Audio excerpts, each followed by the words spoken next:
আসসালামু আলাইকুম এভরিওয়ান, সবাই কেমন আছেন? আশা করি আপনারা সবাই খুব ভালো আছেন।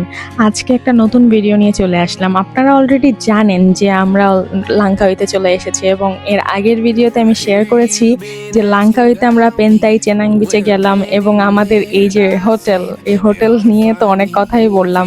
তো আজকে আর কি সেকেন্ড ডে, আজকে আমরা যাব আইল্যান্ড হপিংয়ে এবং আমি আপনাদের সাথে আজকে শেয়ার করব যে কিভাবে আমরা আইল্যান্ড হপিংয়ের সব কিছু ম্যানেজ করলাম এবং কিভাবে কি করছি, এনজয় করছি। সো বেসিক্যালি আমরা যে প্যাকেজটা নিয়েছিলাম হপিংয়ের জন্য, সেখানে না pick up and drop up এই সবগুলো একসাথে ছিল। সো তারা সকাল ভোরে এসে আমাদেরকে পিক আপ করতে এসেছে আমাদের হোটেলে। এই সার্ভিসগুলো বেসিক্যালি নিলে আপনারা এরকম পিক অ্যান্ড ড্রপ হচ্ছে একটা প্যাকেজ পেয়ে যাবেন যে আপনাদের হোটেল থেকে নিয়ে যাবে। এটা হচ্ছে ফেরিঘাটটা, যেখান থেকে আমাদের আইল্যান্ড হপিংয়ের যাত্রাটা শুরু হবে। আর আপনারা এই প্যাকেজগুলো কোথায় পাবেন সেটা বলে দিচ্ছি। আপনারা যেই হোটেলেই উঠেন সেই হোটেলে কথা বললেই তাদের কাছে অনেক অনেক কোম্পানির নাম থাকবে এবং লিস্ট করা থাকবে যে আপনারা কোন প্যাকেজটা নিতে চান। তাদের সাথে কথা বলে তারা আপনাদেরকে একটা লিফলেটের মতো দিয়ে দিবে এবং তাদের কাছ থেকে আপনারা চাইলে ইনফরমেশন নিয়ে নিতে পারবেন খুব ইজিলি। আর আমরাও সেম এটাই করেছি।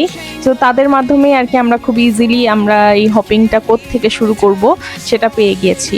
আর এরকম ফেরিঘাটগুলোকে বলা হয় হলো জেটি। তো এইরকম আরও অনেকগুলো জেটি আছে। আপনারা যেই এরিয়াতে হোটেল নেবেন সেই এরিয়ার কাছাকাছি যেটা আছে সেখান থেকে আপনারা ইজিলি হোপিংয়ের জন্য যেতে পারবেন। আমরা যেহেতু একটা সিটির সাইডে ছিলাম, তো এর জন্য আমরা সিটি এরিয়ার মধ্যে এই জেটিটা হচ্ছে কুয়া জেটি, আই গেস এরকমই একটা নাম ছিল। সো এখান থেকে আমরা আমাদের প্যাকেজটা নিয়ে নিয়েছি। আমাদের প্যাকেজের প্রাইস ছিল 40 রিঙ্গিট পার পারসন। সো 40 রিঙ্গিতের দিয়ে পিক অ্যান্ড ড্রপ ওভারঅল সব কিছু মিলিয়ে আমাদের প্যাকেজটা আমাদের ভালোই লেগেছে।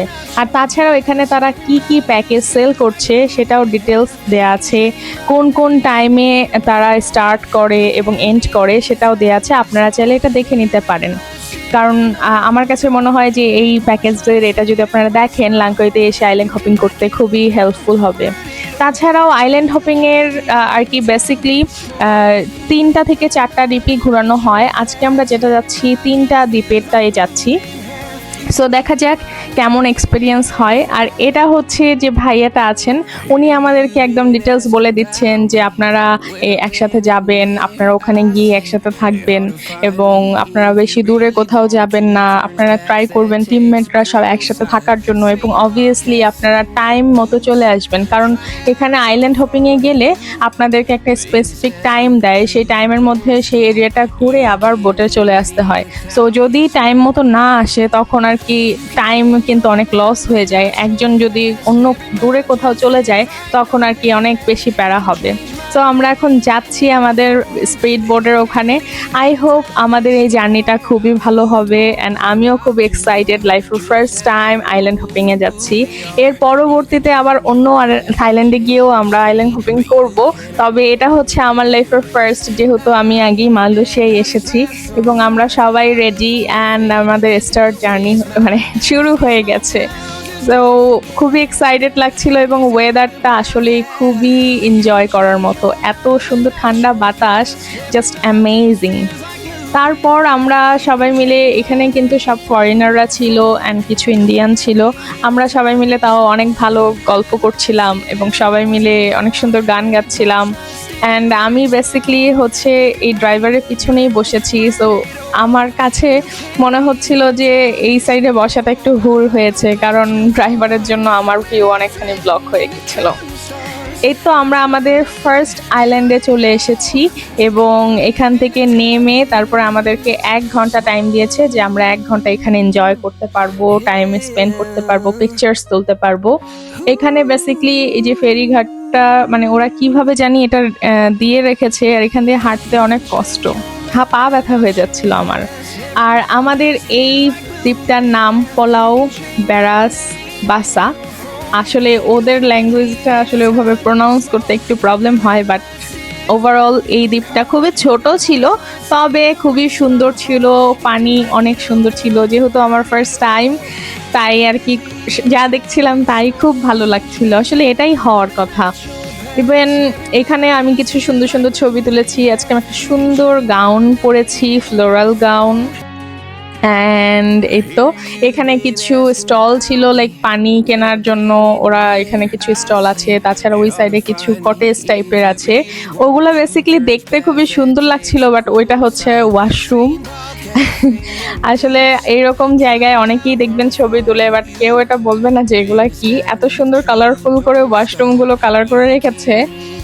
দেখে মনে হচ্ছিল যে ওখানে আসলে মনে হয় কোনো হোটেল অর সামথিং কিছু, বাট না, এগুলো হচ্ছে সব ওয়াশরুম ছিল।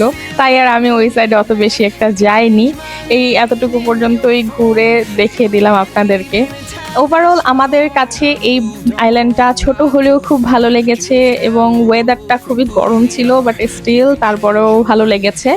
এখন আমরা যাচ্ছি নেক্সট আইল্যান্ডে। নেক্সট আইল্যান্ড বেসিক্যালি আমাদের একটা ইগলকে ফিট করানোর একটা আইল্যান্ড।